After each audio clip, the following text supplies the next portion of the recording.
This is cash. This is not, no conditions attached. This isn't loan forgiveness. We're giving you money. So that's even better than a loan. And of course, I know that many have called on the federal government to forgive more of some of their loan programs, and that makes a lot of sense. Money's not going to flow to February.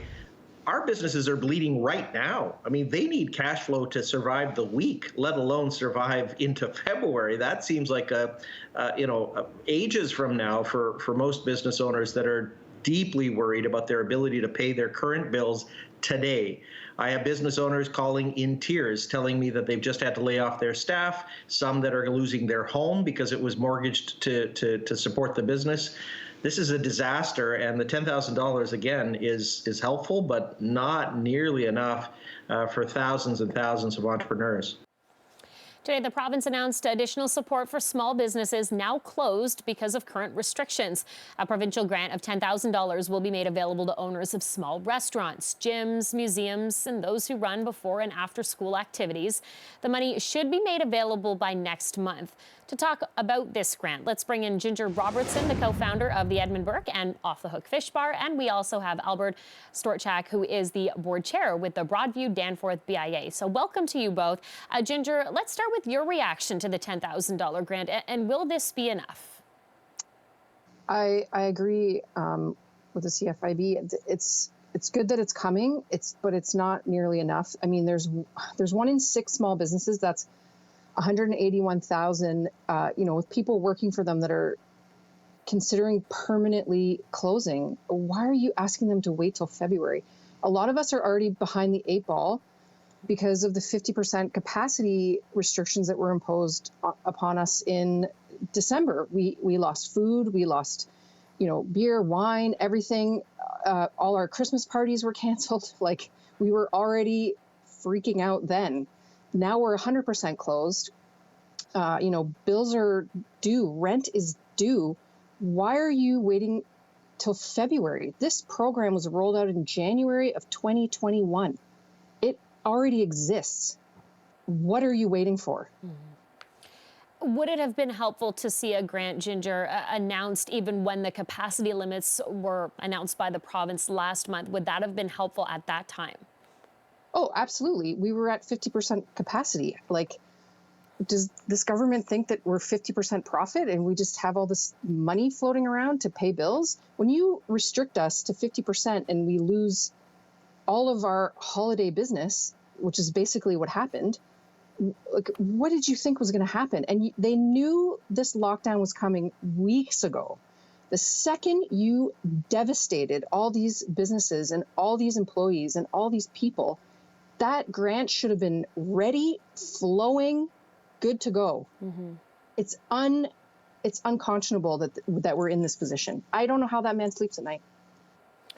Albert, when it comes to running a business in this province, I'd imagine it kind of depends on where your business is located. For example, it might be more expensive to run a business in Toronto compared to Orillia. So how does that $10,000 help in the city of Toronto, in your area that you're talking to businesses in?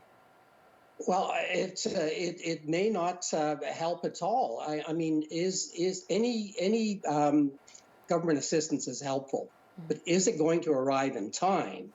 The portals don't open until the 18th, and as Ginger pointed out, the government has known this.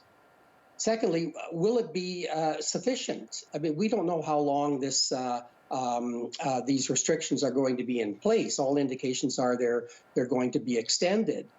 And thirdly, if you don't qualify for the grant and you're closed down, I mean, any delayed or deferred payment, that's just a synonym for adding debt to what is already a significant debt load for many businesses. Mm-hmm. And Albert, is that a big concern that you're hearing from business owners tonight? Maybe the big question, do I even qualify for this? Absolutely. Mm-hmm. Absolutely. Because a lot of businesses will not qualify for that, and they'll be relying on various subsidies from whether it's property tax or the hydro. There's a hydro rate reduction coming in to effect for everybody. but that doesn't come into effect until the 18th of January, and it's time limited for 21 days. Ginger, we do know that the province also announced rebates when the capacity limits were announced, also when the closures were announced last week. Can you maybe speak to the difference and how rebates can help a business and what the difference is with a grant? Because we do know a grant is cash in hand. Well, those rebates, a lot of them are deferrals. So like you're just adding to the debt you already have. I mean, listen, I'll take anything that they want to give out. I'm not going to say no, obviously, but paying hydro for a business that's closed and the lights aren't on, that, that's not our only expense. Like there's a lot of fixed costs that you don't realize. We still have to pay insurance. We still have equipment rentals. We have all the insane amount of, things that have been spoiled for closures now. This Ford government expects us to open, close, pivot on a dime with no notice, but they can't get a program that's already in existence up and running until way past when people have to pay rent. I don't understand. And Ginger, maybe you could also speak to just how expensive it is running a business in Toronto right now. You mentioned some points that maybe our viewers aren't aware of. For example, equipment rentals and food that may now spoil. Is this something that might be overlooked, do you think? Yeah, I think that a lot of people, think like we take limousines to work or something. Like it's, you don't get into the hospitality industry to become rich. You do it to become your own boss, to create jobs, and work for yourself. And, that's very appealing. And it was, up until 2 years ago.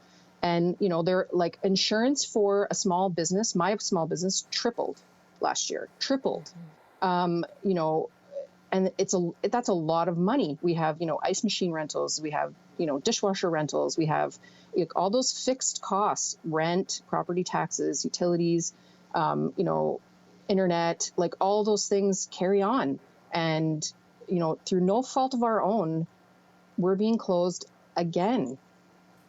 It's not because we mismanaged our businesses. These are restrictions that are, imposed upon us. Even, having to get a device to scan the QR code, which came into effect January 4th, will need to be closed January 5th, train staff on it, get all that stuff ready. And now we're just closed again. There's all extra expenses that we've incurred, PPE, like everything. It's insane. And $10,000 does not go very far when, like I said, we were already at 50% capacity in December. And now we're fully closed. Like, there's a lot that goes on behind the scenes that I think people don't realize. Yeah, I even think of when reporting, talking to business owners who were reopening in the summer, and they were showing me all of the different things they were buying to keep their businesses safe. For example, like plexiglass, and even buying temperature check systems, that type of thing. We know so many businesses are doing everything they can to stay open. I want to talk about this statement Restaurants Canada issued on the grant, saying it falls short and also suggests it leaves a lot of restaurants out who won't be able to apply because of how many employees might be connected to the business or the establishment. Albert, what else do you think this grant should include? It's basically everything. It shouldn't have any limitations on it. I mean, there should be no conditions other than cover a business cost.